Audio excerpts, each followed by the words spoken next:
I've heard way more than I need to about their health ailments and bowel movements. One night, I'm in the backyard, sitting in lawn chairs watching the stars with my wife when she pops out with a flashlight in our faces. I went off. "What the fucking hell are you doing?" She apologized and left with no explanation. I could go on, but then I may start thinking about moving again. Ours is the classic retired old man, in terrible health and literally nothing going on in his life. He's not married, and I try to stay out of everyone's business, but I don't believe he has any kids. Rarely has visitors. I think he had a dream once of being a police officer, but never quite made it, so he's taken it upon himself to be the neighborhood police person. He spies on everyone and makes it his business to know everything. My favorite encounter was catching him literally camping out in my front yard bushes early morning, spying on neighbors a few doors down. He had a coffee mug, notepad, blanket, literally just hanging out in my front yard making notes about the weird folks who were likely doing drugs at home. When I asked him what he was doing, he just didn't seem to understand that it was inappropriate. He seems to like us, so it's nice, I'll guess, but he creeps me out. Poisoned our dog once, have a hedge in front of my house. When it gets trimmed and a single fucking leaf falls on her driveway, which she cleans every day, due to wind, she gets angry.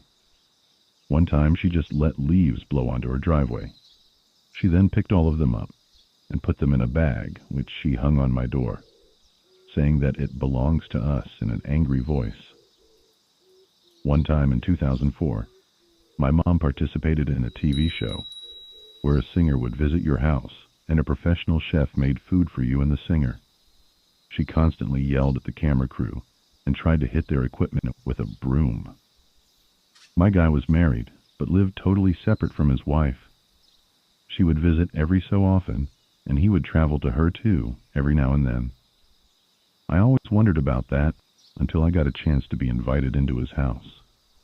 A horde of garage sale stuff, dolls and just doll heads, scattered around, and boxes of toys, and whatever else you can imagine. Only a 2 feet path throughout the house.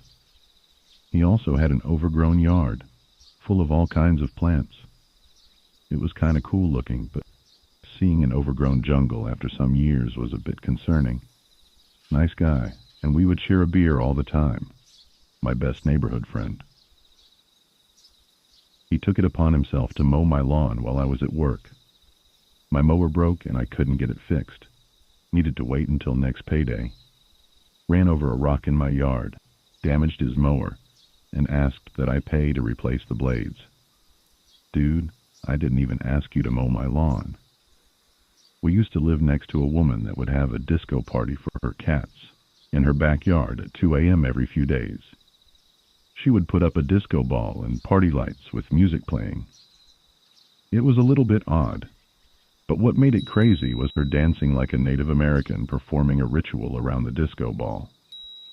It's honestly one of the strangest things I've ever witnessed.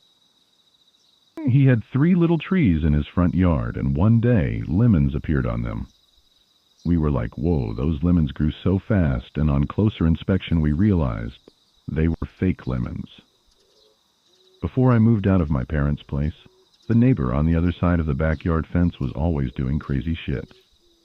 He'd be practicing shooting his BB gun down his yard, at the fence, while my dad was doing yard work just on the other side of it, or in the middle of the yard, or just minding his own business, really. My dad and I got absolutely pissed one time because our neighbor decided to try practicing with a .22 rifle while my dad was outside with our German Shepherd. There were 2 instances where the neighbor trapped 2 skunks on separate occasions in a live animal trap, killed them himself, then threw their bodies over the fence to stink up the entire yard and neighborhood by extension. He then tried to tell the neighbors that it was my parents' fault.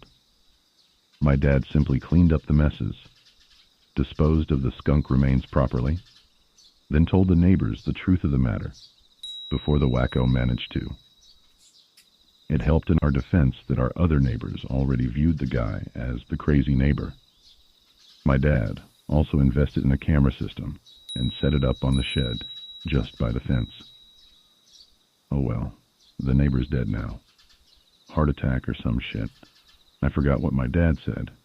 And his yard has become a huge mess and eyesore because his widowed wife refuses to do anything about it. Yeah. This guy is weird as hell. Queso. He plays VR in a large bunny Onzy, like the kind the kid gets in A Christmas Story, which you know is cool. I guess you do. But he plays with his window open so everyone can see him, and on top of that, he plays, from what I can tell, exclusively military sims, and never breaks character. You can hear him yelling stuff like, "Contact 30 clicks south by southwest," or stuff "down reloading, ready up." The guy will throw himself to the ground, and I mean throw himself. The few times I've spoken to him or seen him in person, he's had bruises on his arms and face from hitting the ground. And that's only what I can see from his window. Other than that, at night you can hear guys grinding, hammering, and drilling on something. I don't know. He's a weird dude. He says he works for the government and does contractor work. He has really nice stuff, expensive stuff, and new vehicles all the time. He can't carry on a conversation, starts getting nervous, and will break away as soon as he can. He was home for a few weeks and said he was in between contracts, and I managed to talk to him a bit while he was setting stuff outside, that stuff he was laying out. A rucksack that had seen some heavy use, and everything from medical and survivalist camping gear to empty magazine holders and a plate holder for bullet-resistant plates. He said he was letting them air out since he was planning on going on a backpacking trip for a few weeks. The weirdest part is, he leaves almost every night between 9-10 p.m., probably to get some of the junk food. He'll leave his car occasionally, but every night? I like to think the guys are secret agents and use the VR shit as an excuse to explain away bruises and cuts. Either way, I feel sort of safe. He's genuinely nice when he does talk to you. Just in that I haven't spoken to another human being for years kind of way.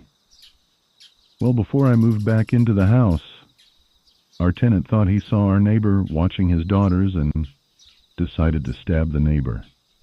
So anyways, we came to the house, and it looked like we had to get new sliding glass doors and front door, since the police broke them down to get to my tenant. It is his second offense, so he is in prison for life. So my neighbors probably thought my tenant was crazy one. My crazy neighbor yells out his window about killing the kids next door to him. The cops show Vellingo's Great One, orate teeth bucket, or listenerator sale, or road air, yelling at me that he wanted to have relations with my dog.